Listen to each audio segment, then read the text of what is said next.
আমাদের দেশের অধিকাংশ মানুষ চেক ডিজনারের মামলায় ভুলভাবে ফাইল করে থাকে। আপনি যদি আপনার মামলাটি সঠিকভাবে ৬টি পদক্ষেপ নিয়ে ফাইল করতে পারেন, তাহলে আসামি আপনার টাকা দিতে বাধ্য থাকবে। চলুন দেখে আসি সত্যগুলো কি কি।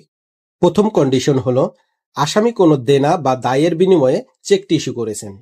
দ্বিতীয় কন্ডিশন হলো চেক ইস্যু করার ৬ মাসের মধ্যে চেকটি ব্যাংকে উপস্থাপন করতে হবে।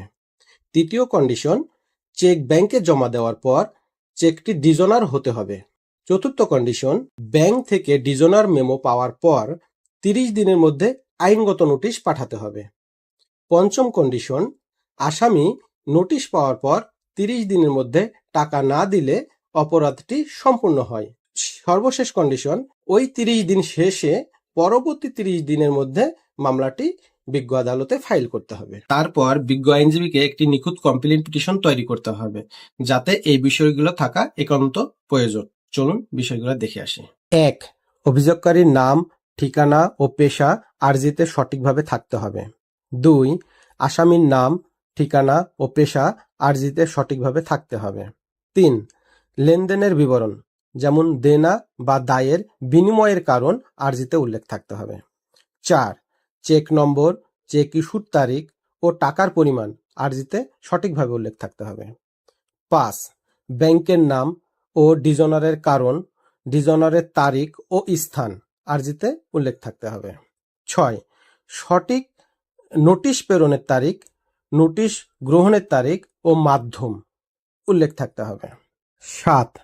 নোটিশ প্রাপ্তির প্রমাণ, পোস্টাল রিসিট, এডি কার্ড থাকতে হবে। ৮. টাকা পরিশোধ না করার তথ্য, ডিনায়াল আর্জিতে উল্লেখ থাকতে হবে। ৯. আদালতের এখতিয়ার বা জুরিসডিকশন আছে মর্মে আর্জিতে উল্লেখ থাকতে হবে। ১০. প্রার্থিত প্রতিকার, প্রেয়ার, আসামিকে শাস্তি ও ক্ষতিপূরণের আবেদন আর্জিতে উল্লেখ থাকতে হবে। আমরা মনে করি চেক ডিজনারের মামলা একটি অত্যন্ত সহজ মামলা। বাদীপক্ষের আইনজীবী চেক ডিজনারের মামলায় যদি সঠিকভাবে পদক্ষেপ না নিতে পারেন, তাহলে বাদীর মামলা খারিজ হয়ে যাওয়ার সম্ভাবনা বেশি এবং সেক্ষেত্রে আসামি খালাস পেয়ে যায়। চলুন দেখে আসি কোন কোন গ্রাউন্ডে বাদীর মামলা খারিজ হয়ে যেতে পারে, একজন আসামি খালাস পেতে পারে।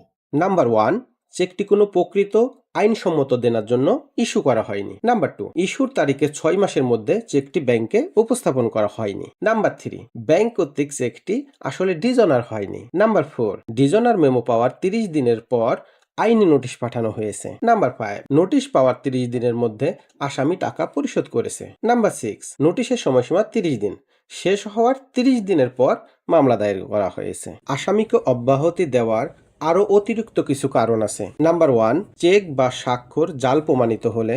নাম্বার 2, চেক চুরি বা হারিয়ে গিয়েছিল এবং অপব্যবহার করা হয়েছে।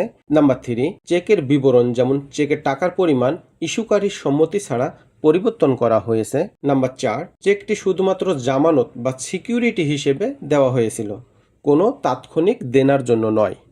নাম্বার 5, আসামির প্রতারণার কোনো উদ্দেশ্য ছিল না, যেমন ব্যাংকের ভুলের কারণে ডিজনার হয়েছে।